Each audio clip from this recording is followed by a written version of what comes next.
yung number niyo po lagi. Nasaan yun, sir? Ito mamaya.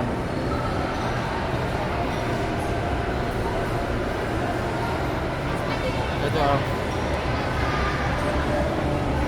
Yan yung ibibigay niyo po sa amin, ma'am. Yan, unique number po yun.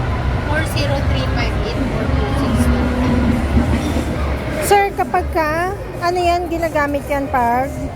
Kapag halimbawa may problema, ma'am, tapos kailangan niyo po ipa-check. Ayan. Connect lang po. Kukonect niyo po muna sa hotspot para may internet. Then ma-access po namin itong unit na to through sa number na yan ay ibibigay niyo po.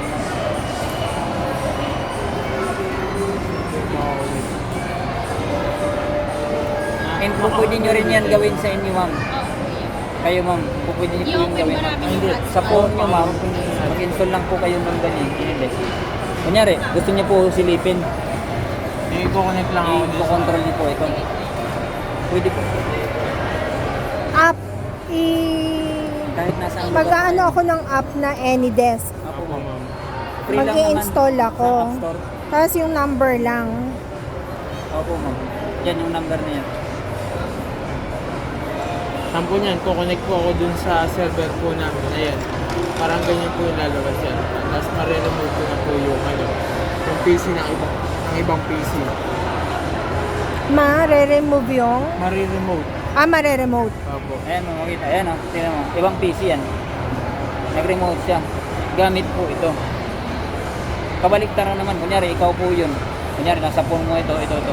Makikita mo yung ganyan. Magpo-control mo kung anong gusto mong gawin. Kunyari, gusto mo masilip po yung benta ngayong araw. Ganun lang, ma'am. Schedule na lang namin. Tatawag na lang kami sa inyo. At sabihin na lang namin. Kasi magbibigay yan I-open ng na lang yung AnyDesk. credentials. Sa ngayon, ma'am, hindi pa nakakonect to kasi hihingi pa tayo. Magre-request pa kami ng credential. Ano yung credential po? Yung identity ko, parang ID details. niyo po. Yung details, yung mga numbers, mga details. Yung IP address, mall ID. So sa ngayon, sir, hindi pa, halimbawa Connected. meron akong AnyDesk dito sa phone ko, hindi ko pa siya ma-remote niyo po. dito. Kaya.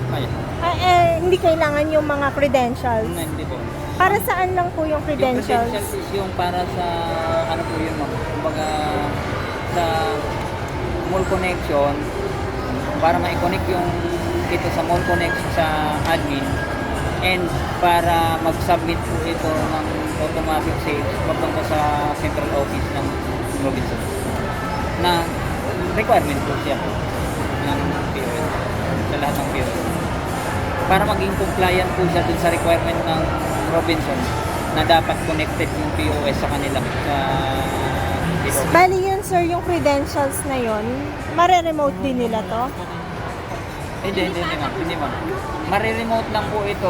Lagi Sa AnyDesk. magpapaalam sa inyo, ma'am, kasi kinakailangan yung unit connected and dapat ibibigay niyo po itong number na yan.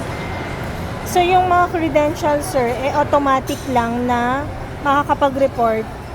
Opo, kasi Kay- kinakailangan po yung credentials na tinatawag din na po parang pinakasimple man, parang user code and password yan. May ibibigay silang account na parang yung kabuuan kasi ng sa mall, parang kumbaga hindi ka makakapag-submit doon sa data nyo kung wala silang ibibigay na authority na user code, password, tenant ID, tenant code, basta yung marami yan IP address. So dahil wala pa po kaming credentials ngayon, Stand-alone ang tawag dyan, ma'am. Nandyan lang yan, stand-alone po yan. so hindi pa po kami makakapagbato ron Ng automatic. ng automatic. Opo, Yun ba possible yun, yan. Ang sir? kukunin nila niyan, Yung print, reading. yung sa na-print. Opo. Pero sir, so Pag dumating yung time na magbigay na sila ng credentials, i-set up namin yan dyan, ma'am, para yan, mag-automatic na po. okay, so yung automatic na yun, sir, wala na silang ayun pa rin, magko-connect pa rin Yun, siya ma'am. sa Yun hotspot. Yun yung requirement sa kanila. Dapat co-connect siya kasi ang internet connection nyo po, sabi nyo po kasi through mobile, hindi yung tipong naka-PLDT landline ka, naka-globe line na laging naka-connect. yun. Yan yung maging requirement sa kanila. Dapat huwag kalimutan bago mag-day. Bali po sir, hindi pa kami, yung gagawin nilang magbato ng sales, hindi pa applicable mamaya dahil wala pa yung credentials. Okay. Tama. Okay.